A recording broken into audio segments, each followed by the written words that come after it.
responds it's a good idea to perform this task. Number 13, Quick Parts. Quick Parts allows you to save frequently used text and recall it later in a message. It works on new email messages. So let's say we have a quote here, like this one from Albert Einstein, and we want to save that phrase as a quick part to recall it later. Just highlight it, click the insert, and go over here to Quick Parts, and there's an option to save this selection to the Quick Part Gallery. When you're saving it, you give it a name. You can save it to the Quick Parts Gallery, and you can put it into a category. So let's say we want to call this Quotes. You can give it a description, and then for the options you can insert it as just that content, or you can have it be its own paragraph or its own page. Hit OK, and now when you're typing in any message anywhere, just come back to the insert, go to Quick Parts, and you'll see your saved Quick Parts in the list. Click on it and it inserts it into your message. If you want to edit the Quick Parts that already are there, just come down and right click on one, and you can edit the properties to make changes however you want. Or you can right click and organize and delete all of your Quick Parts, which brings up a menu and shows you all the Quick Parts you have saved. You can delete them, you can insert more. Once you're done, close that. So Quick Parts are handy if you want to save any kind of frequently used text, and it doesn't matter what it is. It can be your name, it can be a quote, it can be a full paragraph or a page of documentation that you want to send to people in an email. It's a quick way to retrieve that information. Number 14, Export to File. Outlook has an option to export data to a file. This is useful for data backups or for transfer to other programs. You can access it by going to File, Open and Export, and choose the Import/Export button. Here you have choices to import from other programs or export to a file, which is what we're going to choose. There are two types of files that can be exported: comma-separated values, which export the data into a text format that's easily readable or can be imported into Excel and other applications. There's also an Outlook data file, which is a special coding just for Outlook that stores your data, including all your calendar entries and email messages. Choose that and hit Next, and it defaults to back up your inbox with the check mark here to include subfolders.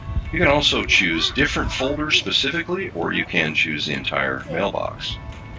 There are filters available if you want to filter on just certain keywords or messages to or from a specific individual.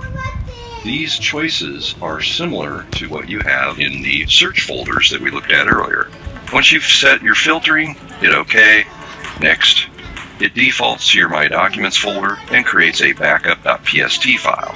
You have options here to replace duplicates, or you can allow the duplicates to be created. Once you're done, hit Finish, and it exports your data.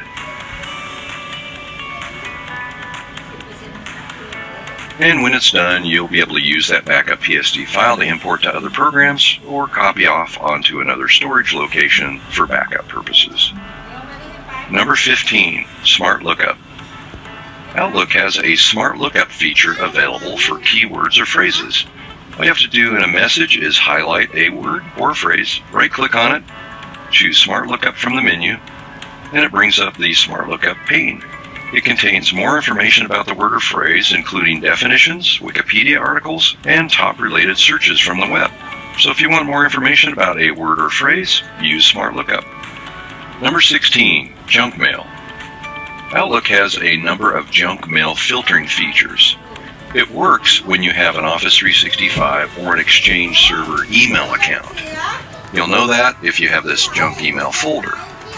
When you're on a message and you think it's junk mail, just right-click on it, come down here to Junk, and you have choices to block the sender. If it's not junk mail, you can choose Never Block Sender. You can do it based on the domain or an entire group. Let's say this is junk mail. Let's block the sender. What it does is it moves that email into your junk email folder, and now that email address is going to be blocked for any future emails. If you find something in junk mail and it shouldn't be, right-click again, go down to Junk, and choose this option, Not Junk.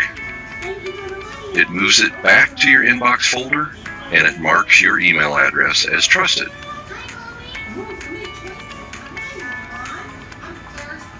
If you right-click, come down to Junk, and go to Junk Email Options, you can also set the level of junk email protection you want. Low means that it will move most obvious junk mail to the junk folder. You can set it high, or you can set it to Safe List Only, which means only mail from people or domains in your safe senders list.